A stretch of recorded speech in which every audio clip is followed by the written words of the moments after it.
And there we are. Welcome to the Sports Skillet live stream.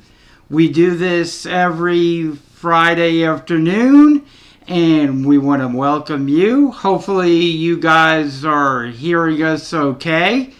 We got a lot to talk about, so we're going to get right to it. We got a lot of NFL news, and we are going to bring back Shayne McGowan, the coach. Shayne McGowan will be joining us on our live stream today. In fact, let's dial up Shayne now. Bring him on. We haven't had him on in a while, so we want to bring Shayne on and see what Shayne's been up to. So we are going to give Shayne a call and bring him on. Let's do that right at the top of the show. Since we do have a lot to talk about. And here we go with Shayne. Hopefully we can connect with him.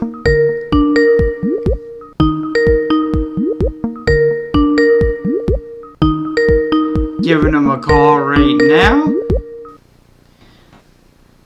Shayne, are you there? Can you hear us? I can hear you guys. All right. How you doing, Shayne? What have you been up to? I'm good. Trying to keep busy, that's for sure. How about you guys? I hear you. We are the same thing. We are currently in our house. We've been in our house for the past couple of weeks. Yes. Trying to make do, trying to get through this whole coronavirus epidemic. How's everything up in Canada? How's it affecting you guys? Well, it kind of, as of late, the numbers have spiked all across. But, I mean, they were pretty fast at getting things a little bit more organized as they saw throughout the world, different things. And so with assistance for a lot of people and everything like that, it has been much better, much faster, which is great. But like I said, it's also, it's still trying times because right now, let's put it this way: we haven't hit the big spike yet. I think we're trying to just do the maintaining of the level, just to try not to make everybody get too overwhelmed at the hospitals, healthcare, and everything like that. But I mean, you still know you're in this for a long haul. All those schools have been canceled naturally. Daycares, work, social distancing, everything like that. I mean, everything now, like I said, that we are doing is virtual online classes and courses and seminars and everything there too. So, I mean, that's pretty much, it's a learning lesson in many ways, and seeing what other things that you could actually do instead of being in the same room physically and so on and so on. So, I mean, there is some benefits to what's happening right now, but I mean, the whole general is things are going to get a little bit more chaotic soon up here. There's no question about it, but I think they've taken a good toll at trying to make sure everybody understands, like, hey, listen, we really have to stick together because as you can see around the world, exactly the damage that this can do. Oh, absolutely. And sports are all shut down in Canada the same way they are here in the U.S., correct? Oh, big time. You betcha. I mean, there's nothing going on. All the NHL hockey players, baseball, etc. I mean, these guys are just sitting at home and, doing the best they can and what they have and what they need to do to get themselves, if and when things do get operational. Same here with our Canadian Football League. The CFL was supposed to be starting up within pretty much another 6-7 weeks. I mean, and that's all on standby too. You know what I mean? So there's nothing going to be starting up and going at this particular time until everybody gets a better hold of, which is going to be a good couple of months of things and seeing where we are really at. Yeah, I would think so. Everything sports wise is shut down except for the NFL. NFL is in its off season, but they're operating the same way they normally do. They're going to hold the draft in a couple of weeks. They've had free agency. So the NFL just keeps rolling on. Luckily, they're in their off season, but there's no telling when the NBA or the NHL or even baseball is going to be coming back.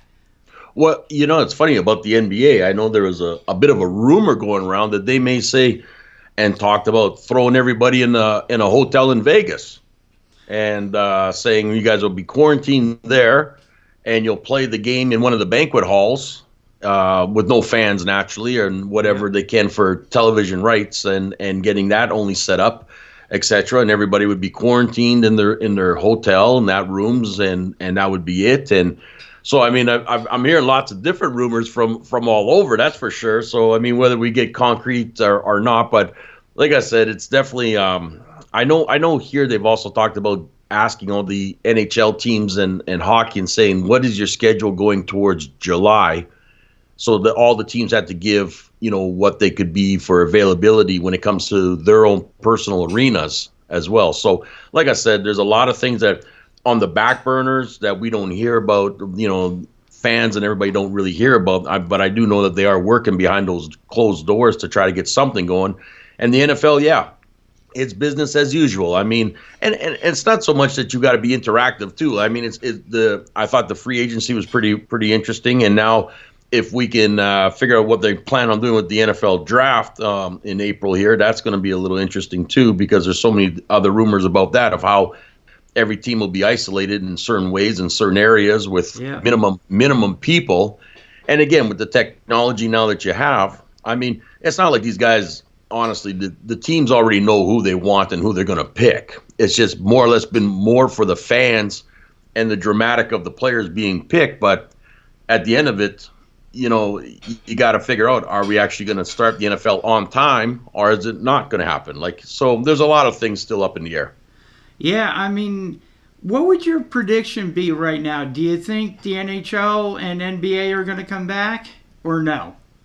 I don't think the NHL, because of the time frame that we're in right now, for them to actually say we could do something. And again, I would think if that's possible, it would be in an empty arenas, which is fine, no fan base, etc.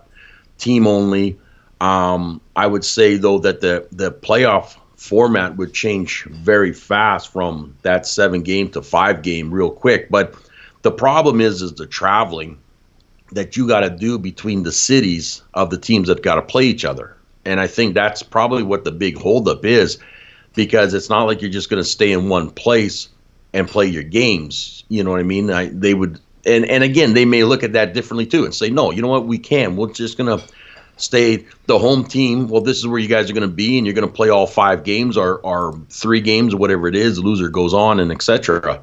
They might look at something like that. But I mean, if you can't really figure this out by June, there's no way in the world they're going to go past that, I think, for the NHL. Whereas NBA, you look at basketball in some ways, well, you could shorten it pretty quick here right now. I know a lot of the players are saying, well, after 2 months off, we might hurt ourselves. Well, I guarantee you've been playing, also practicing at your own home too, because you all got basketball courts in your backyard. So, I mean, there's a lot of things that I think that you could look at, but that could go into summer easily, and then NFL may look at starting at a later date. This is all going to depend right now on what happens, I believe, at least for the next 6 weeks, all across in the North America era, if you look at it that way.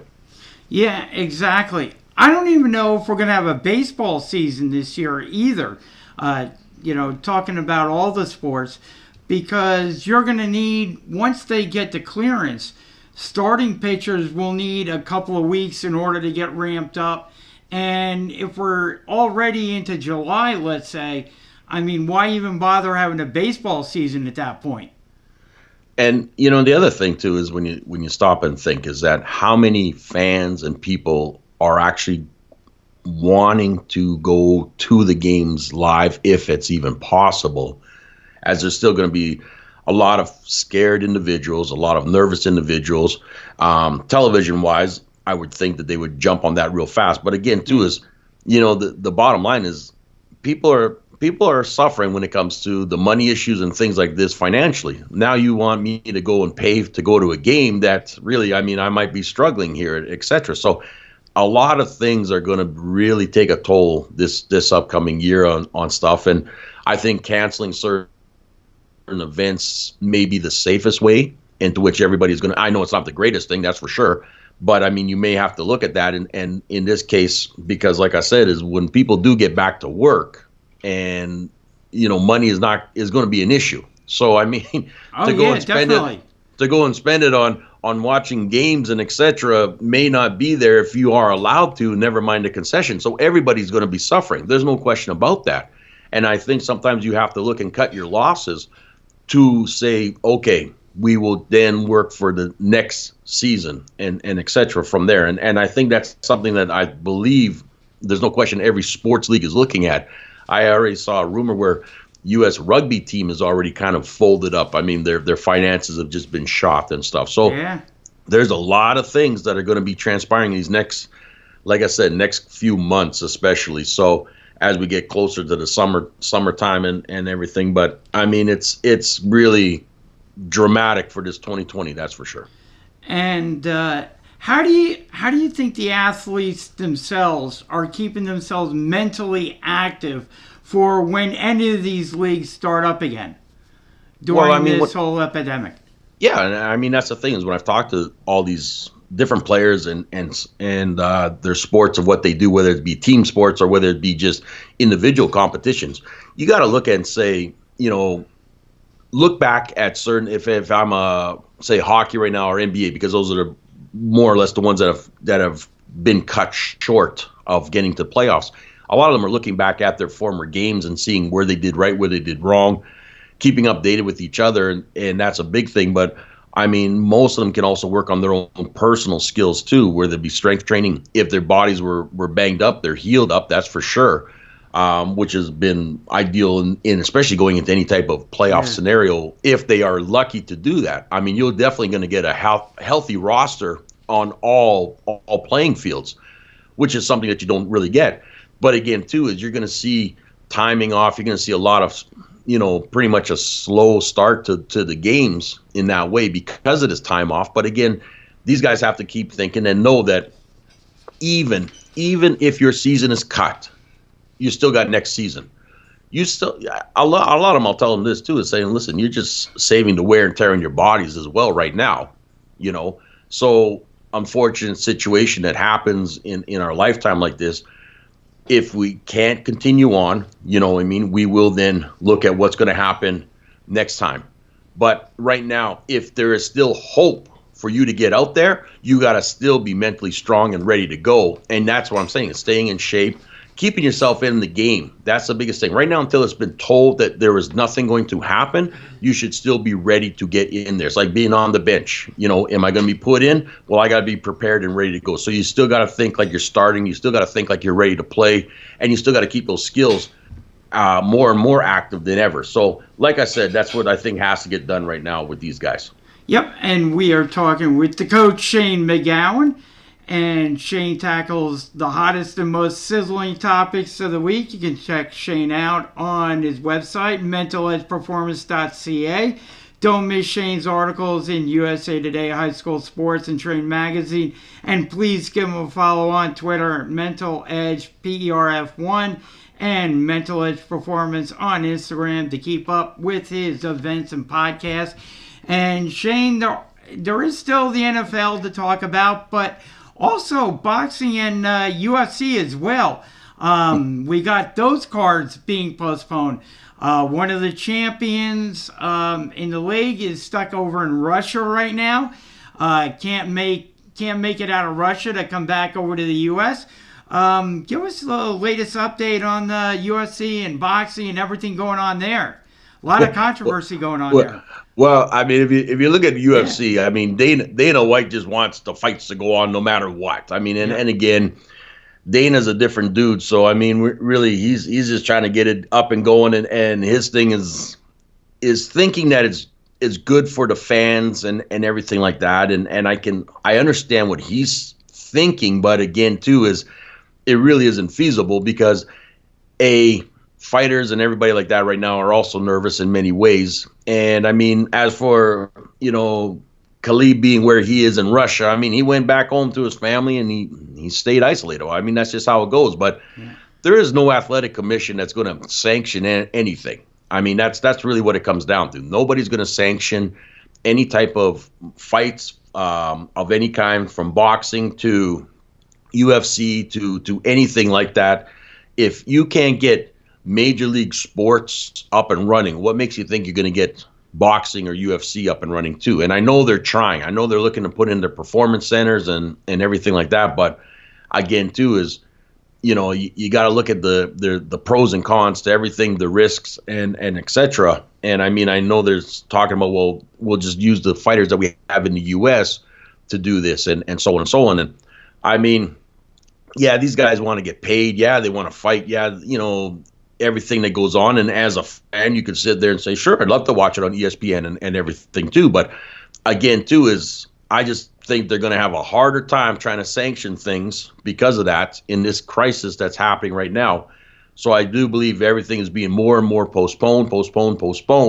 And eventually, there might be some spot where they can give a little bit and say, okay, you can now have a few more people at an event, you know what I mean, and et cetera and stuff. But I still think that that's going to be a little ways off. And I just don't think that you've got, again, another thing is insurance too for all these fighters too and everything. And I mean, so there's a lot of things that people don't realize go into all of this.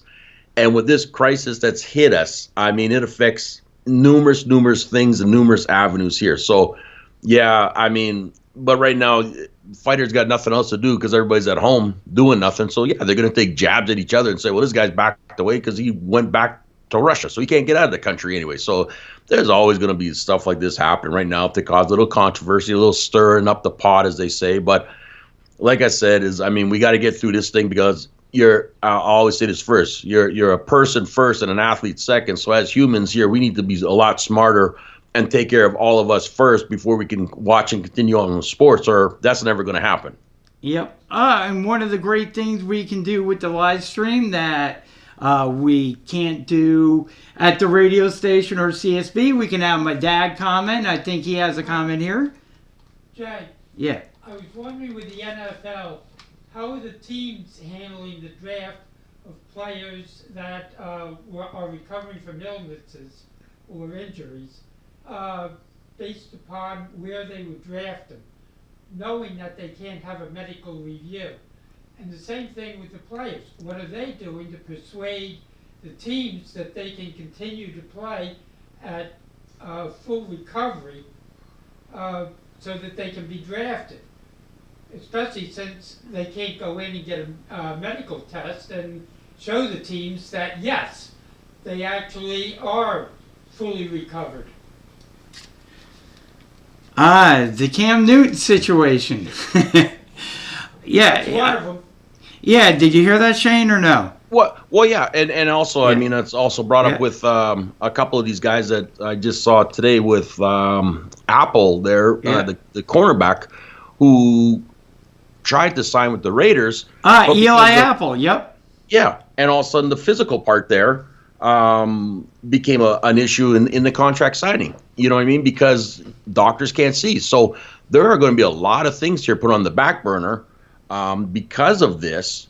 So, I mean, I think you're going to start seeing a few more of these coming out in the next little bit about players. Yeah, I've agreed to, but without those physicals, and especially if you've been in a situation of injured and past injuries, to be signed on by the teams. And I don't know how they're going to be able to waive those things. I don't know how they're going to be able to just ex-nay it to get the season going either. So, I mean, that's going to be something that's going to be definitely being brought up right now behind the closed doors in the NFL. Oh, yeah, and you look at the upcoming NFL draft, Tua Tagovailoa is constantly, his agent and everything, constantly putting out information, going to his doctor, not the team doctors, because Right. teams can't get their hands on him, but he's going to his doctor, getting checked out and saying, hey, I've got, I'm 100%, I feel great.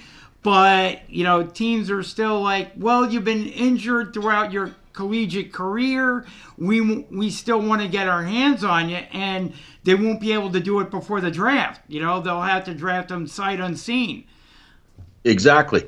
And look, I mean, you can look back at some of them of how they've done well in the certain camps and everything. But again, I mean, you're taking a lot of different chances. You're relying on one doctor, the insurance and everything that goes with it Yeah. too. I just think that the NFL, right now is looking at it on the phones and saying, okay, can I get my own doctor to check this guy and go from there, or does it really have to be the team doctor, etc. And if they can find a way to get that overridden for this year, and I think that's something that they're probably looking at in some type of a clause, even though I don't think through the collective agreement they can, you know what I mean? But I mean, there are certain circumstances for sure, because the players will look at it and say like this: look at you're because I can't see your team doctor, but mine is okayed it. I can't sign the contract, and so now you're taking money away from me, etc., and so on and so on. So I think that's something that's definitely being brought up amongst all the teams in the league to figure out what they Yeah. can do about getting those physicals done. Oh yeah, definitely. And one thing I wanted to ask you, I haven't had you available because of our technical difficulties the past couple of weeks. I know you're a huge Raider fan. What do you think about Marcus Mariota joining your team? Yeah, well, hey, you need a backup. There's no question about that. And Brady's off the market, and Rivers is off the market, and everybody's off the market there. So, like I said, is I think they brought him naturally as insurance. There's no question about that. Yeah. He has in recent before shown that he does have a lot of talent in certain ways, but it's just going to depend on whether or not how they wish to use him, which I think is going to be more or less that short yardage situations.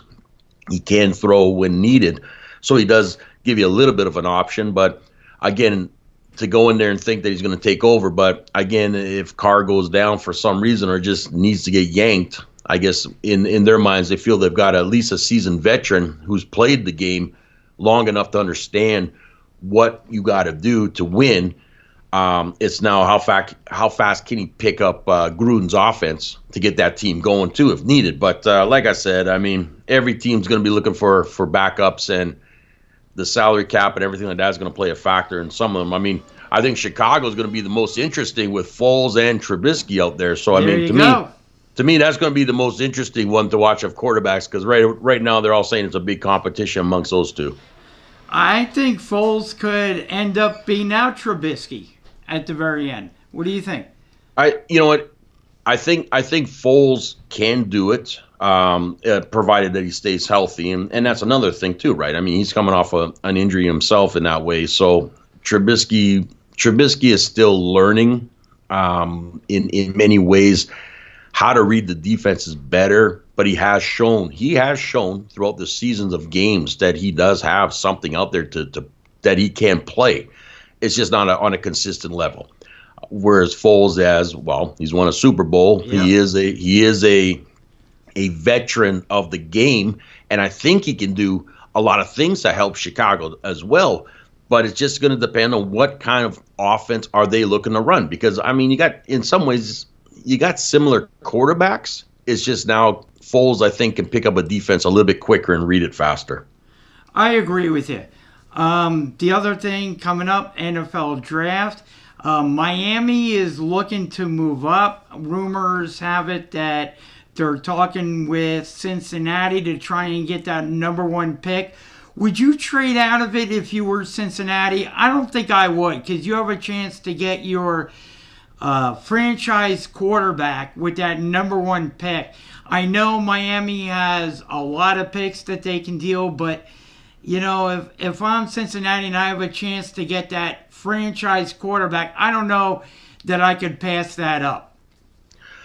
This has been brought up because they're looking at who is in the list of quarterbacks behind Burrow. Okay, Yep. and is Cincinnati looking to say, well, how much of a deal can we really get? Like, I mean, you're not just going to give one for one by all means when you're giving up your number one draft pick. You're giving away a lot of things. And Miami, I don't know what Miami has to offer left. That's the thing. I mean, what does Miami was having a fire sale all of last season. So, I mean, they got rid of a lot of different players as it was. And if Cincinnati is looking to say, okay, well, we'll take your pick because we feel so-and-so is still going to be left in the draft for us to grab. I just don't know if Cincinnati wants to do that after getting rid of Dalton as it was already, right? Yep. So you already got rid of Andy in that way to go find himself a home somewhere else. You're basically got no quarterback then, and you're banking on – I don't see Cincinnati really wanting to give up what they feel will be their, like you said, franchise quarterback at this particular time. And honestly, I just don't think Miami has anything to offer to get that number one pick either. That's really what it comes down to. If they had a quarterback and they also had, somebody in the receiving department and possibly defense, that you could add on plus a draft pick, then maybe they might look at something. But if you're just gonna say, well, we'll give you this round, we'll give you that round, we'll give you that round down. This is a team that needs a quarterback already because they just got rid of their starter from last how many seasons. So Yep. I just don't see that happening. Yep. I think it's going to be fascinating, to see what the Dolphins are going to do in this draft, to see what some of these top teams that may already have their quarterback in play. There's rumors that the Redskins could trade out of the number 2 pick for maybe another quarterback. Maybe the Redskins focus in on Tua and take him, or they get a pass rushing defensive end that's coming out in the draft. I mean, to me, this is going to be the top half of the draft is going to be really fascinating to see what some of these teams do. Oh, exactly. And like you said, is who knows what happens on the day of when you've got that little bit of time that, you swing some type of a deal that just shocks you. Because like I said, right now we could be going through the rumorville like no tomorrow. But until that team actually has a little bit more, and this is how it works, is right now they're kind of communicating with each other of what might be up for grabs and what we're willing to give up to get. You know what I mean? It's everybody's choice. But I do think Washington might make some type of a move too, just to see. And this is going to depend if a team does a crazy pick right off the hop and you just kind of shake your head and go, what, you took so and so? Well, then we're going to do this. So I mean, that's the only thing that I can think would be more of a shocker. But right now, I think all these guys got figured out what they want and what they're going to need, especially and we also know on how much they've been trying to sign everybody as fast as they can too, leading up to the free agency to see what they've got for salary cap and what they can also use if they do bring on somebody else for certain trades, to still fit in with their cap space and room. I still can't believe Dallas signed Amari Cooper for $100 million though. That was interesting to me. I mean, they gave up a number 1 pick in order to acquire him. So I think they kind of boxed themselves into a hole in that they had to go out and re-sign him. And knowing that, I think he and his agent went out and got the best deal that they possibly could, knowing that after giving up a number 1 pick, Dallas couldn't afford to let him walk. Well, and that's what I mean. Yeah. Jerry Jones is going to want to just give up for nothing, right? Yeah. And they have to figure out who they're going to franchise tag because they're going to either do Dak either signs and they franchise tag Amari or vice versa. So this was the way they went right now in this type of scenario. But again, I do think they overpaid without a doubt, way too much for Amari Cooper for that much. I think they did too. And with Dak Prescott being under the franchise tag this year, he hasn't signed it yet. So no, there's still negotiating going on between Dak and his agent and Jerry Jones and the Cowboys. And to me, that's a pressing issue. Correct me if I'm wrong, but when you have guys playing under the franchise tag, it's a certain amount of money that they get. It's all the money goes on the Cowboys cap for this year, whatever that franchise number is. And it looks like it's going to come in a little south of $30 million because a couple of guys, Brendan Roethlisberger, I believe, and maybe one other person, renegotiated their contracts. So that brought that number down a bit. So now you have Dak, who probably wanted close to $40 million to sign a long-term deal with the Cowboys. Now looking at maybe pushing 30 mil, maybe just a little bit under that. They could be far apart in what Dak wants and what the Cowboys are willing to give him. That's going to be an interesting situation to monitor, because when you're playing on that, it's a one-year deal. And if you're Dak Prescott, you're like, and they also lost their center to retirement, yep. Travis Frederick. And so if you're Dak, you're lining up with a new center. A center is not going to be as good as Travis Frederick was. So now you're maybe looking at this as, I've got to, worry about, you want to win games, no doubt about it, but also in the back of Dak's mind somewhere, when it comes to some of these runs that he may have open to him, sometimes maybe it might click in the back of his head that, I've got to preserve myself for this long-term contract, because if I get a torn hamstring, torn ACL, MCL, if I go, get a concussion, go out for the season, whatever, that could affect my future earnings. So sometimes, players will make quote-unquote business decisions during the course of a game, and do something like that, which could affect the Cowboys' win-loss total at the quarter, because the quarterback is doing it. Well, and that's it. That's huge right there. I mean, and here's the biggest thing, too, is you look at and say, okay, Tom Brady signs for what, 30 mil, maybe about 30 mil a season for 2 years. And you're trying to compare yourself to a guy like him by saying, I want actually 38 million. You know what I mean? You're putting yourself even higher than a Russell Wilson, who, had a spectacular year last season. I don't see Dak Prescott being even remotely close to a $38-40 million guy. Not even close to it, And as soon as Jerry Jones does that, that's it. I mean, you're gonna see so many crazy signings of what these guys think they should be getting, but I just don't see Dak Prescott again being even remotely close to that type of money for the player that he is at this particular time, so early in his career, that he needs to. And I realize it's all about, let me get the money now, because who knows how long we're gonna last. Yep. Is the attitude, instead of being what Breeze and Brady and all these other guys that have played for 20 years that have said, no, I'll take lesser money, just bring in more talent so that we can win Super Bowls, and get to the playoffs, etc. Last season was a disgrace in that whole division with the Cowboys, the Redskins, Philadelphia, everybody. I mean, they were just bad all around. And now you want to pay me $40 million to be just that same bad player, because really it's the same talent you have out there, where other teams are progressing and getting future players and pieces put in place. You're still the same team. You're just spending more money for the same team that was a bust last season. Oh, yeah, absolutely. And the Cowboys just signed Aldon Smith to a contract over the past couple of days. After 4 years off? Yeah, exactly. Trying to put his life back together, get clean. He had a substance abuse problem.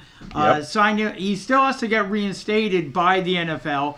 But, right. It's not for a whole lot of money. It's only for a couple million. But still, they've lost a couple of players off the roster that I think are going to be huge going forward. Trying to replace them is going to be tough for the Cowboys. I just don't know that they're going to be as good. And they got to get, to me, the biggest thing is getting Dak Prescott signed to a contract, keeping him happy because you don't want him making business decisions this year when you're going to have probably who knows when they're going to be able to practice. And the other training thing camp. too is, but the other thing too we're forgetting about is this is a team coming in with a new head coach as well. Yep. Right. So that means new coach, new schemes, new coordinators, everything like that. The whole team is going new, but yet you're still keeping and overpaying your players. And you're going to look at this, and at the end, there is no way. I'll say it right now. As soon as the NFL gets going and everything, there is no way in the world Cowboys are even coming remotely close to a championship. Okay, so like I said, it's just money that is being spent foolishly in that organization again. And other teams are trying to lock up their guys fast before this gets to that snowball domino effect where every agent is going to say, well, no, take that. Oh, no, you got to get that because he's getting it. Let those guys sign because in the end, it will not be the Cowboys winning a championship. And Shayne, you are the coach, so I want to ask you this question. The NFL just announced they are adding another playoff team to each conference. They're going to a 17-game season starting this year. So your thoughts on the additional teams and one more game of NFL action? Well, like you said, it's one more game of NFL action, which is great. And you know what, adding the extra team into, I think sometimes when you look at the league and you've seen teams that should have been there that weren't, because of records and everything like that too. I mean, it's definitely going to make it more exciting. Gives you a little bit more of an opportunity too, as those teams to say, hey, you know what, we still got a chance because we are taking in another playoff team that way.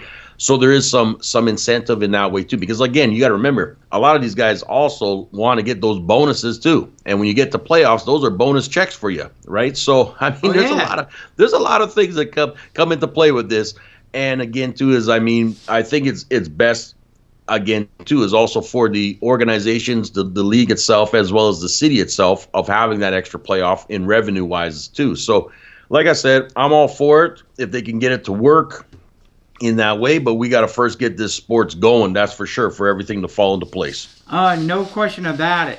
The other thing I think it does too with this new schedule and adding the playoff teams and everything, there's only going to be one team from each conference that are going to be getting the bye.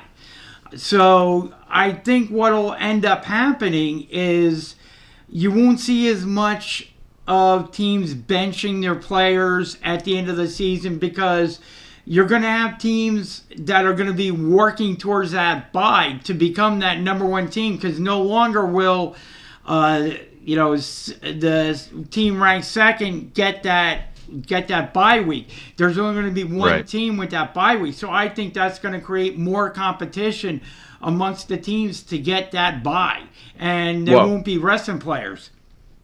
And look at if history serves us right, Baltimore Ravens should be looking at that saying, no, we shouldn't be resting anybody because we got smoked and we look foolish after giving all of our guys almost 3 weeks of bye. Yep.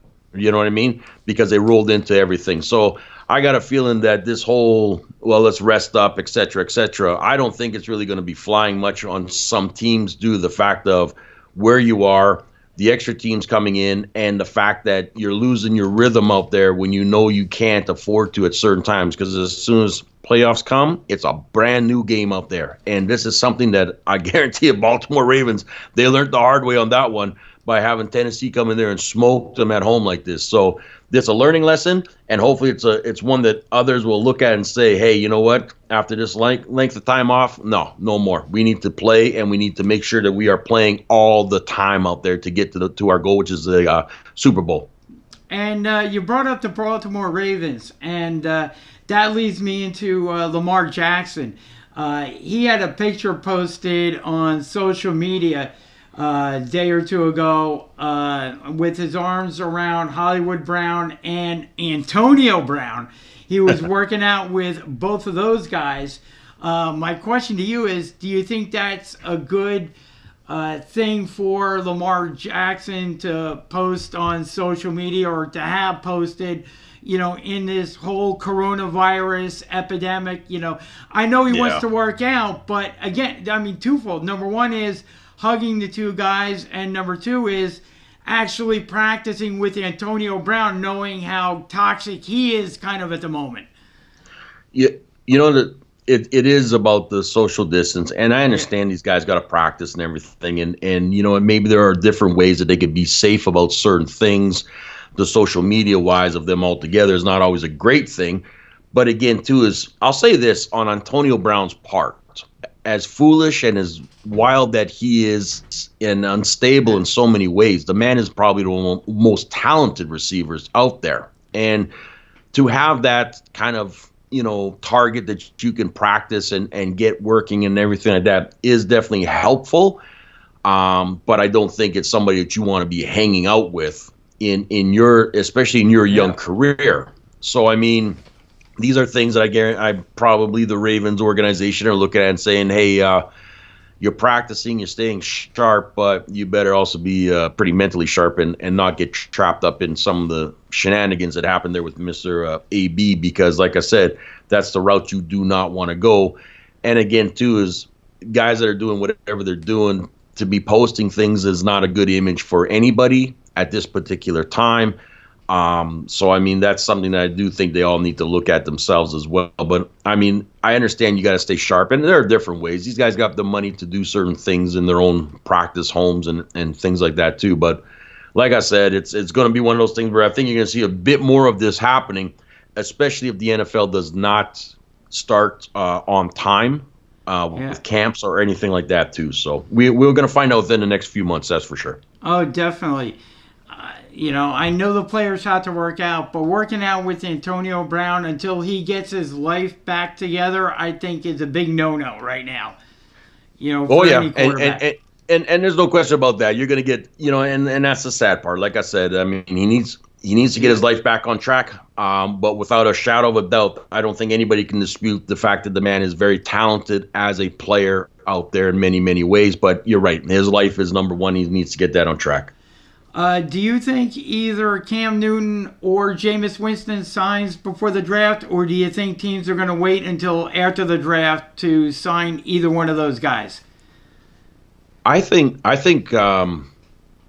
there's talks, but I think they want to wait to see how the draft may go, just to figure out and then look at what they've got for cap wise, money wise, because I don't think you're going to necessarily as much as you want to get Winston and our Newton at a cheap price, put it that way. You know what I mean? You may not get them compared to what their agents are going to be asking them for. So, whereas others may have signed for a little bit cheaper of a price, because I think Winston can do if guided properly, could do. The man does throw that ball. I know he went 30 and 30, that's for sure. Plus. But I do think that he does have a lot to offer when it comes to a deep threat receiver of being able to chuck that ball. It's just finding the right team that'll take him on this one, too. So I do think, though, that they're going to wait till after the draft. And their own agents might say that, too, to say, okay, who picked up who is still available? Because, like you said, they are commodity guys. They are players that can do something if healthy and if in the right system for them and what they can do. One of them still may wind up in Washington too, though. Could be. I think Cam would work really well in San Diego. At least for 1 year, as San Diego figures out their quarterback situation. Well, we don't have San Diego anymore. We got to go to the LA Chargers. That's right. I got to get used to that. But you're right about that, though. Too, is that you're right. One of them, Cam could. Actually, Winston, I think, could too as well. And the Chargers have a very strong looking offense. There's no question about that. And I do think one of them could go there. I'm still curious to see what's going to happen with Brissett there from Indianapolis. If Rivers is going to be with the Colts, because there's a lot of money that's going to get tied up in certain things too. So, like I said, there's going to be some interesting moves in the next little bit, because the Giants, I know as much as they are set on who they have, could they also possibly be? looking for somebody. I mean, like I said, right now, every team is just kind of shaking their head saying, okay, what do we got? What do we have for money to play with? Where are we going to be on the draft? And is there anything up for grabs and trading? And then you still also got Andy Dalton out there too. Yep. And like you said, I mean, you got just about the whole NFC East outside of the Eagles with new head coaches in there. So the head coaches aren't married to any of their current quarterbacks.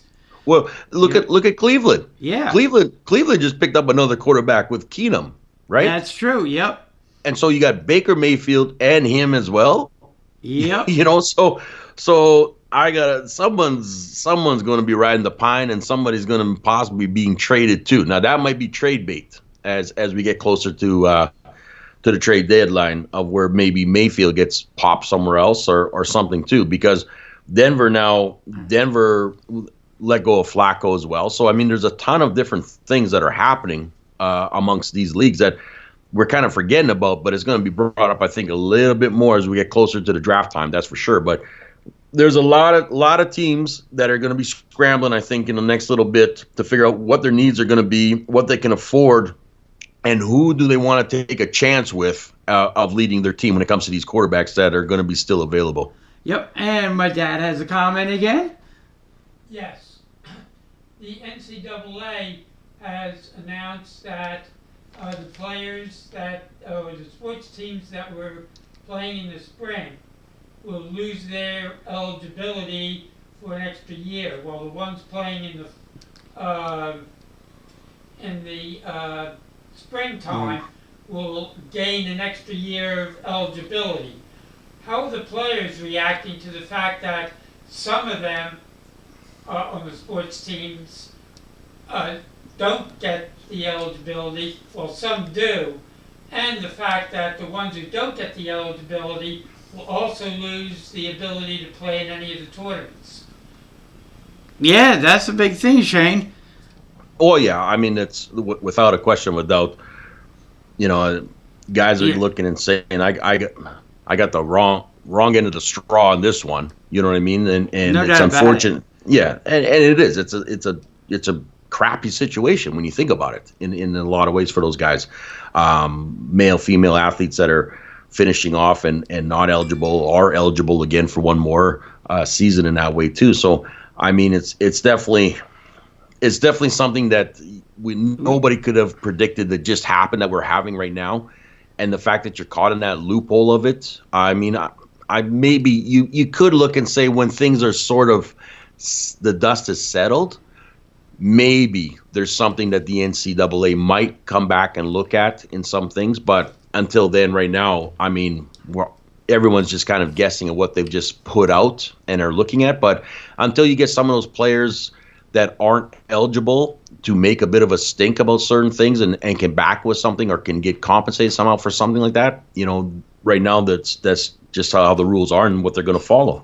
Yeah, and to me, I mean, it's a really dicey situation, because if you were a junior, now you're thinking that, okay, this upcoming season is going to be my senior year. But if you have players retaining their eligibility, now all of a sudden, what happens with the seniors? And I mean, it's a really dicey situation with the NCAA. It is. It really is. And again, too, is, I mean, you're going from $1 billion plus organization of the NCAA to where they've lost tons of money this far, with March Madness gone, with the football possibly not starting either on time too when it comes to college ball and other things too. So, I mean, there's a lot of things that are going to be being thrown around in the next little while. But like I said, I don't expect more things to come out until at least we get closer to the end of May and beginning of June. Yeah, I agree with you there. I wanted to ask you about Bill Belichick, because people are trying to figure out what he's doing with the New England Patriots. He has Stidham and Hoyer as his two quarterbacks. Brady's gone. Do you think he may be kind of laying in the weeds a little bit, trying to accumulate a bunch of draft picks, seeing how well Stidham and Hoyer do this year, but maybe his focus might be on Trevor Lawrence, the quarterback of Clemson, coming out in next year's draft. He's supposed to be definitely a franchise quarterback, a game-changing quarterback. One of the best quarterbacks in recent memory coming out of the college ranks, but he'll be in next year's draft. Do you think he might be, okay, I'll see what I can do with these two guys, and whatever we do, but then I'm going to load up for next year and do whatever it takes to get Trevor Lawrence? You can never predict what Bill Belichick's going to do. That's the thing. I mean, they've been trying to do that for years, for decades. Okay, and you don't know. And I mean, I think you don't even know. He might still pick up one of these guys that's out there free agent. He might pick up an Andy Dalton, to bring in. Yeah. He might do something as well, because I could see where you're coming from by saying, are they going to look to stack up? But that hasn't necessarily been the Patriots' way either. You know what I mean? True. Patriots are kind of the team that will get rid of a good quarterback like Garoppolo and Jacoby and all these guys to other teams and really not get a lot in it back. You know what I mean? But they've done enough to help out their starting guy. So just like anything else, he's looking to groom somebody. But I don't know how long Belichick's going to be kicking around either. And I think that's also the other play of this as well. You know what I mean? So he will do what he's got to do because, like I said, he's one of those talented coaches that can take anybody and at least get them to play at the position that needs to be and win some ugly games and boring games at times too. But he's done what his job is, which is to win. So we'll see what he comes up with this time around. But I still think Belichick has a couple of aces up his sleeves too, because you can never underestimate what that man's up to. I agree with you. I don't know if it's going to take this year just to kind of reload, regroup a little bit, because he has built up a lot of equity with what he's been able to do with Tom Brady. So if he has a bad season, if he doesn't make the playoffs, it could be, okay, let's see what he does in the draft next year to kind of restock, reload, and go after it again. But, I look at that division, and I don't think it's going to be that bad anymore. I look at Buffalo was a playoff team last year. I look at what Miami has done this offseason, improving its team. And they won their last few games down the stretch last year. And the Jets, I don't know what they're going to do. I mean, they got off to a rocky start because of the quarterback getting sick and everything like that. So this may be a year where they kind of are refreshed a little bit. They can start the season out with their quarterback under center, which they weren't able to do last year. So, this division, I think, in the AFC East is kind of improving. And I see the Patriots kind of taking a step back to the other teams. What do you think? Here's the thing, though, and this is being brought up all the time right now because everyone's saying that same thing you just said, Jay. But the problem is, until you beat the Patriots are still that team. They're still that team in that division. They're still that team to go on and further and further. And so until the Patriots get beaten where they can't continue to play, right now, they are still that team. So, I mean, this is true. And that's what I'm saying. And that's what everyone's bringing up right now is, well, you've lost this guy. You're losing this guy. You're going to rely on him to lead your team, et cetera, et cetera. But the honest truth is, until you've beaten them, they are still classified as the team to beat in that division, take that division, et cetera, et cetera. So we will see as the season goes, that's for sure. We definitely will. And Shayne, I want to thank you for coming on the live stream today with us. I want to remind everybody to check out your website, mentaledgeperformance.ca. Want to tell everybody to not miss your articles in USA Today High School Sports and Train Magazine, and to also give you a follow on Twitter at Mental Edge, PERF1, and Mental Edge Performance on Instagram to keep up with your events, your podcasts, everything you got going on. And Shayne, what do you have going on these days up in Canada? Well, I'm pretty isolated, that's for sure. Yeah, So I we mean, all are. yeah. So I mean, doing lots of writing and social media wide. Yep. That's for sure. And different spots like this with different people. So it's Yep. been great in this way. So, but like I said, yeah, just doing my due diligence, being smart about things, and encouraging everyone else to be that way as well. So, like I said, I mean, we're just gonna keep trucking on and getting through this as a community, as a country, as a world. So I mean, like I said, we'll all get through this, and we'll get back to sports, and we'll get back to more entertainment, and everybody's going to enjoy themselves. We absolutely will, Shayne. Have a great week, and we will be talking to you again next week. Sounds good. Take care, everybody. Okay, take care, Shayne. And of course, that was the coach, Shayne McGowan, always joining us on the Sports Skillet Show. We are doing our live stream today. Thank you for joining us. We appreciate it. We're going to take a brief commercial timeout, and we will be right back after this.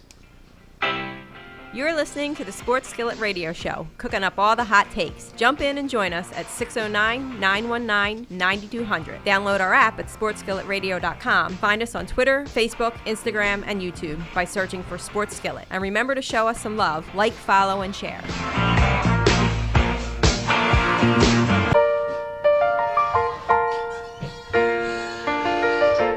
Remember the TV show Cheers, where everybody knows your name? Never been there. But every time I walk into Wildflowers restaurant on Pennington Circle, I feel at home and that I belong. Friday night, I headed over to Wildflowers, and even though it was packed, I easily found a seat at the bar and got cozy with 17 TVs. Baseball, golf, entertainment TV, you name it, including all NFL games. The bartender Dave suggested I order the Buffalo Wing Sampler, and you could tell he was a fervent fan. But reviews on Wildflowers Inn Restaurant Facebook page demanded I tried the garbage truck pizza, and Kelly had just arrived and promised to help me dig in. Then it came. Garbage truck pizza does not live up to its name because it smells amazing and it tastes even better. Freshly sliced peppers and pepperoni, garlic, mushrooms, mozzarella, and meatballs all baked on this incredibly crunchy and warm double crust to hold it all together perfectly. Heaven, especially with one of their 23 beers on tap. I'm a believer. Go to wildflowersinrestaurant.com for more info or just come in. They are conveniently located on the Pennington Circle, right near I-95.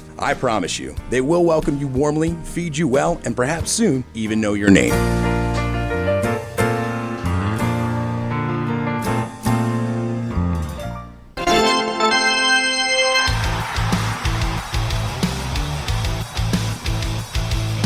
You're listening to the Sports Skillet Radio Show, cooking up all the hot takes. Jump in and join us at 609-919-9200. Download our app at sportsskilletradio.com. Find us on Twitter, Facebook, Instagram, and YouTube by searching for Sports Skillet. And remember to show us some love. Make sure you like, follow, and share.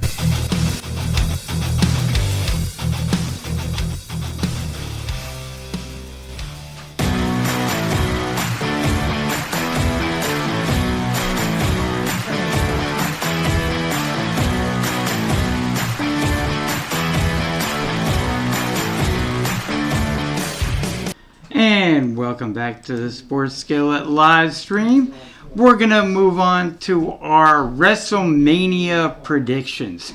As we all know, tonight, we're doing this on Friday, it's going to be the last SmackDown that they're taping, or that they have taped before WrestleMania takes place tomorrow and Sunday. It's a card too big to be held on just one night. So they are doing it from the Performance Center in Florida. WrestleMania 36 will take place this weekend, both nights, Saturday and Sunday. They're splitting it up. So we will see what happens this weekend. We are going to go through my predictions. I'm going to give them to you. If you have predictions on WrestleMania, feel free to get them to us on Facebook, Twitter, Instagram. Comment on our YouTube stream here. You know, we want to hear from you as well. So feel free to say something on our live stream here. So I'm going to give you my WrestleMania predictions. We'll see how well we do. Going from the top down for the WWE Championship, Brock Lesnar, the champion, taking on Drew McIntyre. I think this is a foregone conclusion. Drew McIntyre will come away with the WWE Championship. He's going to defeat Brock Lesnar. Here's an interesting one. Roman Reigns has pulled out of WrestleMania. He was supposed to face the champion, Bill Goldberg, for the Universal title. That is now going to be Braun Strowman. So for the Universal Championship, Goldberg, the champion, will be defending against Braun Strowman. I am going to go out on a limb, and I will say that Braun Strowman is going to win this one. I wouldn't be surprised to see Goldberg retain if they don't want Strowman to have 2 titles, or if they have somebody else picked out for Goldberg to drop his title to, which could be the case. Maybe they're going to keep the strap on Goldberg until Roman Reigns agrees to come back and face him. But I wouldn't be surprised. They put another title on Strowman already. Maybe, and they took it off of him. So maybe now they give him the Universal Championship and allow him to run with that. So I would say Strowman comes away, defeats Goldberg. Goldberg is only part-time now anyway, so I could see Strowman taking it, and then maybe when things die down with the coronavirus epidemic, maybe have Strowman drop it to Roman Reigns, or set up something with Strowman versus Reigns. So I'm going to say Strowman comes away with that. For the Raw Women's Championship, Becky Lynch versus Shayna Baszler. Again, I think the challenger will come away with the title. Shayna Baszler defeats Becky Lynch. Becky Lynch spends the summer now chasing Shayna. Shayna got her run down in NXT with that title, so she can hold a major championship. I think Shayna Baszler is the new champion. I wouldn't be surprised down the road if another former UFC fighter shows up, maybe one that has already wrestled in the WWE. I'm talking about Ronda Rousey. I don't know that she would show up for this match, but maybe there's a program that gets set up between Shayna, Becky Lynch, and Ronda Rousey. Maybe Ronda's healed up. Maybe she doesn't want to have a baby at this time. That's one of the big things reasons why she took time off from the WWE. But she was recently in Stamford, Connecticut before the coronavirus took place, and we were still traveling. She was at Titan Towers up there, so we'll see what plans they have for Ronda Rousey. Maybe she does make an appearance at WrestleMania and set something up with Shayna and maybe with Becky as well. That would be tremendous. So I do think Shayna's going to come away with the title. We got the NXT Women's Championship, Rhea Ripley versus Charlotte Flair.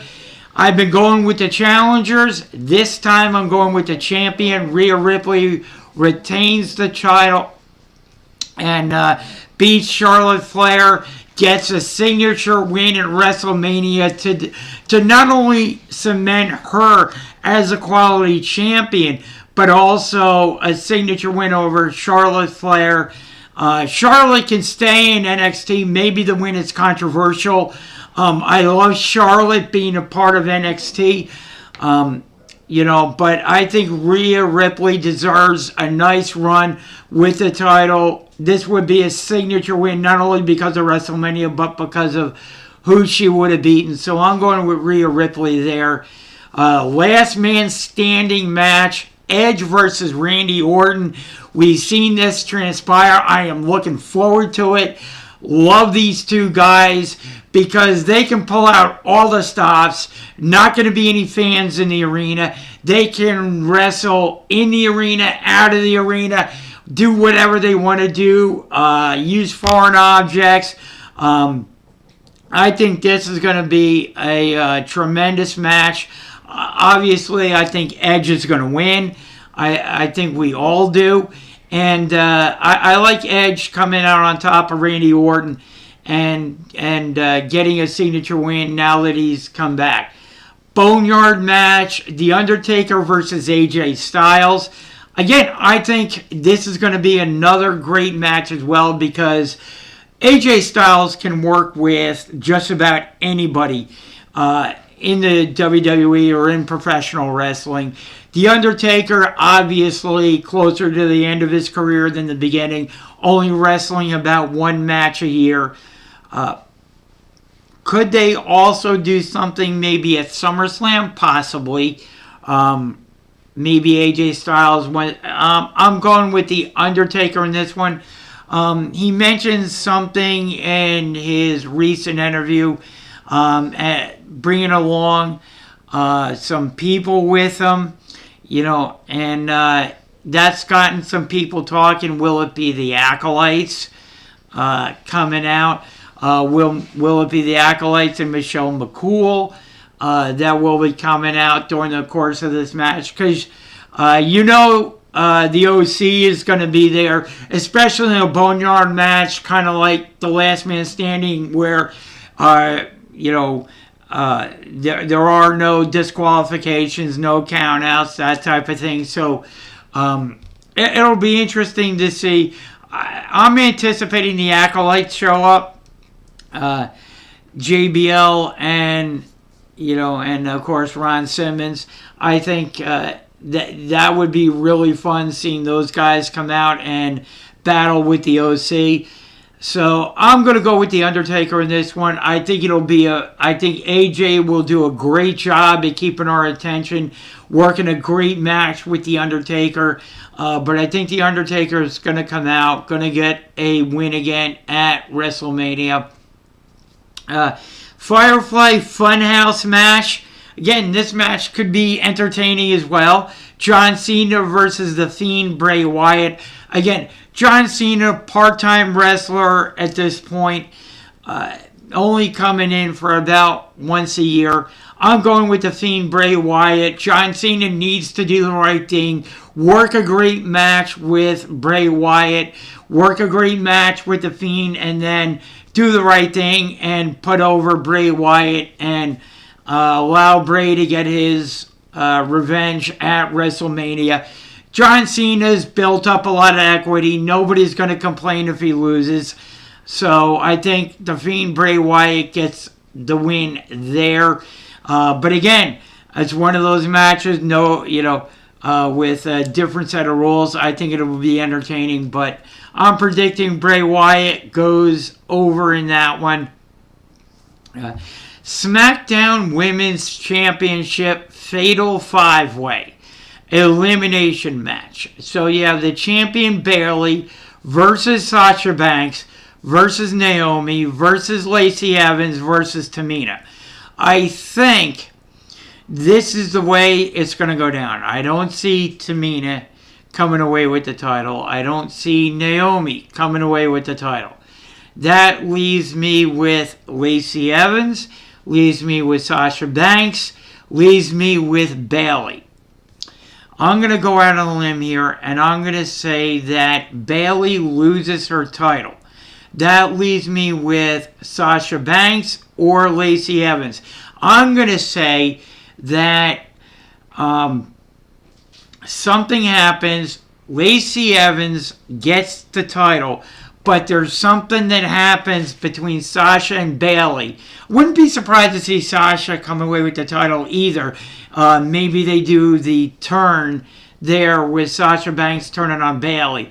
But I think it may be a little bit too soon, that they may want to prolong that going through the summer and then maybe having a match at SummerSlam between Sasha Banks and Bayley. So what could happen here is that Sasha Banks does something, maybe hits Bayley, and Naomi inadvertently costs Bayley the title.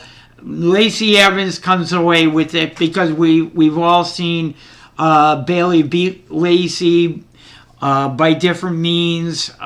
So maybe Sasha Banks backs into Bayley somehow, or goes to punch Lacey Evans, but Lacey ducks and Sasha hits Bayley, and then Lacey pins Bayley and then pins Sasha, and maybe sets up a three-way feud between the three of them. So I could see as something inadvertently happening between Sasha and Bayley, cost Bayley the title, and Lacey coming away with it. Intercontinental Championship, Sami Zayn, the champion, versus Daniel Bryan. I would love to see Sami Zayn hold on to the title here. I know a lot of people are going to want to see Daniel Bryan come away with it.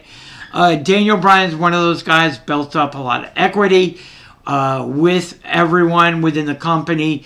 Sami Zayn, I think, having the title, with his group, I think provides a lot of interest. So I could see, again, maybe something happens with Nakamura or Cesaro. Maybe it costs Daniel Bryan the match, and Sami Zayn retains it. I love keeping the title on Sami Zayn. So that's what I would do there. I would have Sami Zayn retain the title. Kevin Owens versus Seth Rollins. Regular match. No stipulations there. I'm going to say Kevin Owens comes away with the win in this one. Seth Rollins has just been beating him down. So WrestleMania versus Seth Rollins. I would say Kevin Owens comes away with the win there. SmackDown Tag Team Championship ladder match. So you got the champions, Seth Morrison and The Miz, versus the Usos versus the New Day. I think this could be an interesting match. I think Morrison and The Miz and the Usos are going to take a lot of insane bumps in this match. I would like to see Morrison and The Miz continue on with the title. Keep it that. I would love to see them retain. Doesn't have to be, clean. It could, they could cheat to keep the title somehow. But I like keeping the title on Morrison and The Miz there. For the Raw Tag Team Championship, we got the Street Profits, who are the champions, going up against Angel Garza and now Austin Theory. I like the Street Profits. I think they're building up a lot of equity. The fans are getting behind them. I know there's not going to be any fans in the arena, but they're doing really well. I think this will be a really good match between those guys. You're talking about 4 really good wrestlers. I think there's going to be a lot of flying around the ring, a lot of really good wrestling in that one.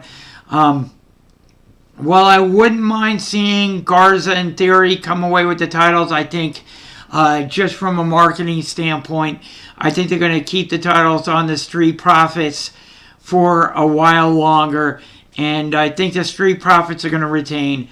But I wouldn't mind seeing the titles on Garza or Theory. I just think it's a little bit too soon for those two guys. You got the WWE Women's Tag Team Champions. You got the Kabuki Warriors, who are really good, versus Alexa Bliss and Nikki Cross. I think it's time to put the titles on Bliss and Cross. 2 very good wrestlers. Let's let those 2 women have a run with the titles. Kabuki Warriors can chase them a little bit. You can also have some other women chasing them for the titles. So let's put the title on Bliss and Cross and get them back wrestling together as a tag team, and and let the Kabuki Warriors chase them for a little bit.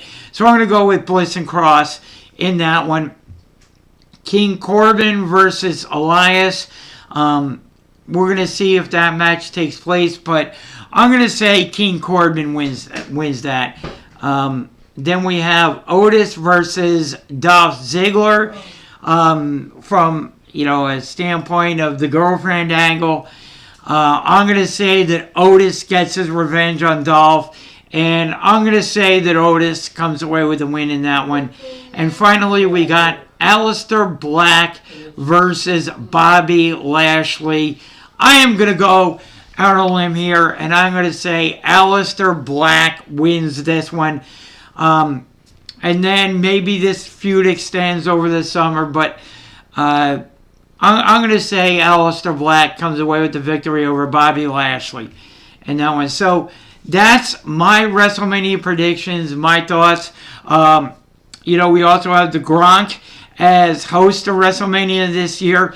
It's going to be interesting to see him as a host with no crowd there, because I know he kind of feeds off the crowd. So maybe they have him doing some more backstage stuff, interviews, that type of thing, interacting with the wrestlers backstage than out there in the ring. He could also maybe do something in one of the matches. Who knows? There is no, because of coronavirus, there is no Andre the Giant Memorial Battle Royal. Obviously, that's not taking place, or the women's battle royal either. Being safe rather than sorry there. So I could see Gronk maybe interacting with the wrestlers backstage. I just don't know what match he might, if he was going to interfere in a match or do something. I just don't know what match he would interfere in. So I think more backstage stuff with the Gronk than in the ring stuff. Although maybe, who knows, he comes out with one of the matches and interferes. I don't know. Maybe Owens versus Rollins. Gronk does something there. But we will see what happens at WrestleMania. Again, that's taking place this coming weekend, starting tomorrow night, Saturday night at 7 o'clock. It's going to be broadcast Saturday and Sunday. Just turning to a little bit of Eagles news. I know people have been bemoaning the fact that the Eagles haven't done a lot offensively. They haven't signed any of these wide receivers that are out there, but I want to ask you guys to all be patient. I think Howie Roseman has a plan, and he's going into it, and he's going to be executing that plan. He may be targeting a couple of wide receivers in the draft, not just one. It may be two, maybe even three wide receivers that he's looking to bring in to get competition, and build up the wide receiver organization. So, wide receiver draft, I'll say. So, I think with the first pick, he's definitely going wide receiver. I think there's going to be a lot of wide receivers are going to be available to him. People are looking at maybe, you look at different players, Instagrams and social media. You have Shady McCoy posting, and I'm like, I wouldn't, it's nice, but I wouldn't necessarily bring in Shady McCoy unless it's maybe a $1 million deal, if that, or veteran minimum. I don't know how much Shady is left in the tank. And you look at it too. How often was Shady actually active during the Chiefs postseason? He was active during the Chiefs regular season, but he wasn't. He was deactivated during the Chiefs Super Bowl, and I believe the championship game as well, by Andy Reid. If there's one head coach that would fight, you would think would fight for Shady to at least be active at that time, you would think it would be Andy Reid, and yet he deactivated him. Didn't even make him active on the roster. So that, to me, that says a lot about what Andy Reid feels about, Shady McCoy. And, I do like who the Eagles have at running backs. I like them to give them a shot, and and go with that. Sometimes a lot can be said by giving some younger players a chance. So I think just doing that and giving some of these young running backs a chance on the Eagles roster, letting Elijah Holyfield never given a shot on an NFL roster yet. He might be a good find. You don't have to, and you go down the Eagles running back roster right now. I mean, I just, how many